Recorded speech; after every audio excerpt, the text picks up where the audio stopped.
In this video, I'm going to be sharing the full ad creative strategy behind one of our clients that's doing $9 million every single year. Just to refresh on the dashboard here, you can see that last 12 months, $9.1 million. And I'm going to be sharing the source with you guys today, end-to-end process as to how we create winning ads on a consistent basis. So let's get right into the video. Let's waste no time.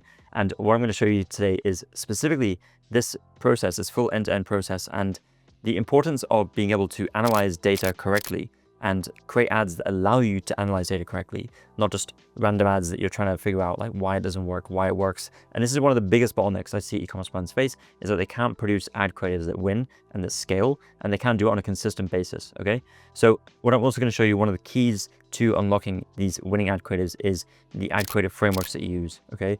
So we have frameworks that we use internally, Personalized Data Solution, like all these different frameworks here that I'm going to go through. And if you want all these frameworks in a nice document for you guys to look at and apply it into your own brand, then comment down below this video and I'll send that to you. But let's get right into it. Starting from the top of this file right here. And I'm actually going to show you like what the process actually looks like, okay? So everything starts with research, all right? That's really where everything begins. All the best ad creative ideas, all the winning ad creatives, all the ads that you can spend hundreds of thousands of dollars on, they all start with research. Then it comes into identifying angles. We're going to talk about that. We talk about actually producing the creatives themselves, what kind of team you need to produce these creatives, the testing process, the data and analyzing, of course, very, very important, as we mentioned, and also the iterations. The iterations is a key part of this as well, because iterations is basically a V2, V3, V4, like it's an improvement on the ad creative. And rather than just testing an ad doesn't work and then you throw it away, you never see that again, it's how do we test an ad, but then if it doesn't work, understand why, and then change that ad to improve it to get closer and closer to a winning ad, right? So that's what we're going to be going through in this video. So starting with the research, as we've gone through multiple times on my channel, the ad creative process, the research is king, right? You want to spend a lot of time here. And this is not a one and done. At my agency, Hayes, we do a lot of research at the beginning for our brands, but we also have an ongoing research process. So you can use tools like Foreplay, which is what we use, that allows us to look at different ad creatives and find discover new brands that you wouldn't really have seen before. So we can type in like skincare up here and we can find all these new brands. Reddit is also great, TikTok, YouTube videos. You also want to get your customer reviews. You want to export them as a CSV. You want to upload those into ChatGPT. There's another video on my channel I'll link around here, but basically it's how we use ChatGPT to help synthesize all this information, how to create custom GPT that also doesn't just act as a market researcher for you, but actually builds very detailed customer avatars and can even write ad scripts, right? So there's a video that I created on my channel just going through that. I'm going to link that somewhere up here in the corner of this video so you can go ahead and watch that video. So with ChatGPT, what you do is you feed it all this information, and then what you can do is you can ask it to give you the insights, right? So ChatGPT, one thing it's great at is being able to take in a lot of data, being able to extract out insights specifically based around what you're looking for, right? So it could be competitor analysis, it could be what's the sentiment of customer reviews, what are the most common words, phrases, and just processing data from Reddit and surveys as well. If you have customer surveys, there's a great source of information that you can use to help inform your research, right? By the way, if you're a new viewer here, my name is Jordan Hayes. I actually run a marketing agency where we help e-commerce brands scale their revenue profitably. Now, if you're running an e-commerce brand, you're doing over 100K per month in revenue, and you're facing challenges with scale, maybe your ads or your funnel is not working as well as it used to or should be, or even if it's just a lack of time and resource to put into scaling this part of the business, then that's exactly what we help with. So down below this video, there'll be a link to book a call with me. We'll have a conversation about your business, learn more about the challenges, your objectives, and see if there's a fit for us to work together. Worst case scenario, I can provide some insights as we're seeing with our other clients to help you at your current stage of your business. And as I mentioned, this is for brands who are doing at least 100K per month in revenue and they need help with scaling and obviously want to scale profitably. And in the way in which we help brands scale is we provide services across both customer acquisition and customer retention, done for you services which are completely hands-off. We take care of everything for you. And that includes media buying, CRO, landing pages, ad creative, email marketing, SMS marketing, overall growth strategy, lifetime value optimization, all that stuff, okay? So with that said, let's get back to the video. From there, we create a document, a very detailed document with all of this research and all the key data points on it so that we can come back to it in the future. And then it's in an organized manner. It's not spread out across multiple different platforms. And then the customer avatar is also very clear. We give them the name, we have age group, demographics, geographics, like all those things, right? So you want to get really, really clear on who those people are, because the more you can visualize who it is you're selling to, the more you can visualize who you're speaking to. It's going to be very, very easy to create ads for those people once you can actually see the person in your mind. Without that, it's very, very difficult to actually see who you're going to sell to. Okay, so from there we identify pain points, we identify core human desires. There's 8 core human desires that we have wired into our brains from an evolutionary standpoint. That's called the life force 8 core desires. The more of those you can weave into your advertising, the better, because you're appealing to core desires that all humans have. Then you want to identify how your product can help solve the problem and the pain points you identified here. You want to connect those dots because your product is the vehicle in between their current state and the after state, the desired state.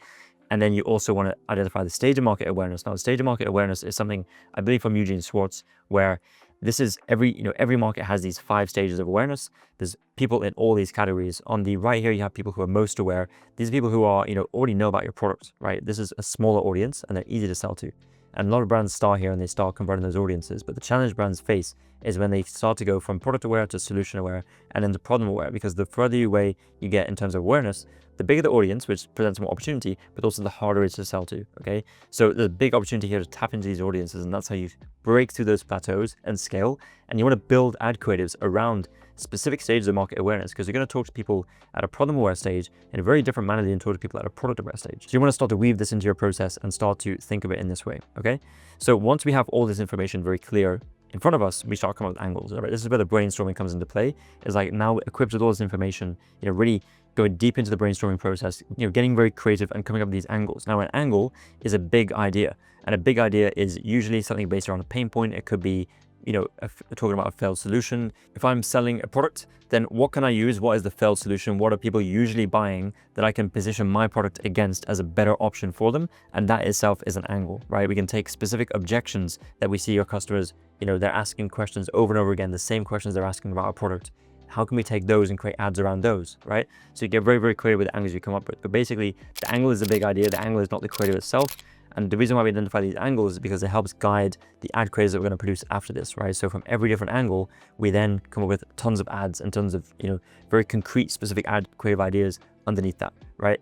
So what we do is we take angles, we take the ideas, and then we start to fit these into ad frameworks, right? The reason why we do this is because if you just put an ad together randomly and you don't use a structured process, then you are literally throwing shit at the wall and seeing what sticks, right? And that is not a process that you can repeatedly find winning ad creatives, right? That is not what you want to do. And listen, everyone starts here, right? And I started here, we started here as a company, we just started creating random ads, throwing stuff together. And you see over time that you do need a systemized, repeatable process that spits out winning ad creatives, because otherwise you're going to drive yourself insane. You're going to scale up with an ad creative that's, carrying the account, one ad, and then the ad starts performing, and then you have to go back down in ad spend, and you're trying to forecast inventory, but the ad spend isn't, consistent enough. You can't scale consistently month over month. If you have investors, this is also a nightmare. So this is it's solving a lot of problems, right? Just by getting an ad creative system and process in place. However, this is I'm breaking it down in the simplest form here. It is not that easy to execute. You do need to follow the steps, and that's why it's important to go through the rest of this video and rewatch this multiple times, get access to the documents that I'm going to share within this video, and go through this and start applying this as a process into your brand. This is something that we do for our clients at my agency, Hayes. We build these creative processes, we plug these into your business. We just done for you all the scripting, briefing, the ad creative and the media buying is just one of the things that we do. But yeah, we do this every single day. So, it's very, very natural to us at this point. So these ad frameworks, I touched on this at the start of the video, but is really the secret sauce, right? What we do with each of these ad frameworks is we have, inside of these individual blocks or these elements that make up the framework, right? So we have hook, problem, agitate, discovery, product intro, all these things allow us to it's very now easy to write a script based around it, because we just have to write. So to write a script, we write out the hook, then we write out the problem, then we write out the agitation of the problem, and we're using our research to inform this, right? So we don't do some crazy, the copywriter doesn't have to be crazy, right? Of course, we're going to get into some direct response stuff in just a moment. You need to weave some of that stuff in, but you don't need to be crazy level copywriter to do this, right? The framework is there to help guide it in the right direction, okay? So that's why this is here. 3 ways X helped me, 3 reasons why is another great one. How I went from this to this, right? We're talking about that. Usually we're using that as the hook, right? The way these frameworks are framed is around the hook, right? It's like an easy identifier. Otherwise, if we're calling it something random, it's hard for us to identify what framework we're using. We just usually call it after the hook. Then what follows it is usually some sort of it's always something similar. None of these things are set in stone. Sometimes we change them around a little bit. These are not hard and fast frameworks and rules to follow. But usually, it always starts with hook and then some sort of problem, some sort of agitation. We want to make the customer feel understood. We want to get them hooked in, engaged before we start introducing our product. Before we start talking about, we can talk about solutions, but you don't want to introduce your product too soon. And what you can do is, we're going to get into the analysis of it in just a moment, But if you see that you're getting a lot of drop off in your engagement charts from your video ads, then it could be that you're introducing the product too soon and you're trying to sell too soon rather than building up enough authority and trust before you do so. Okay. So as I said, you can get access to these. Just comment down below and I'll send all these over. I don't want to spend too much time going through all this today, but let's move on to the next stage in this process, which is after you use the ad framework, you write the scripts. So we already spoke about this a little bit. You can get ChatGPT to help you write the scripts and then refine them from there. You know, the video I talked about earlier on in this video, where I talk about how I built a custom GPT to help with that, it actually spits out very, very good scripts, and you know, you can get it to improve over time. Intensification is a direct response principle where we're using that to make things more vivid in our writing, right? It gets like a little bit more complex as we get into this, but if you want to like I would start by just plugging simple language into your frameworks. Then from there, once you find some winning ads with the frameworks, you can start to layer on some more direct response things like intensification, right? There's Eugene Schwartz basically came up with this, one of the, you know, the direct response, you know, one of the grandfathers of direct response. There's 13 different ways you can use intensification. Again, I'm not going to go through all these. This information is available online. You can get this, but there's different ways that you can actually bring your ad scripts to life and make the process of, you know, stating your claims, basically the whole ad script itself, just a lot more powerful and punchy, right? And a lot more selling behind it, because ultimately what we're trying to do here is we're trying to sell products, right? That's intensification. Then you want to, like, when you're writing, you want to visualize customer avatar. Remember when I said you want to create these clear customer avatars, because when you can visualize who you're speaking to and you know that person, then it is much more like, it's much more easier to write something and sell to them, right? Because you know them and you specifically know their pain points, you know what they're going through. If your product can really help that person, which it should be, then, you know, it becomes a lot easier to do this, right? So you want to visualize that person. Then you want to speak to the pain points and desires that you identified earlier on, right? So earlier here, we identified the pain points, the core human desires.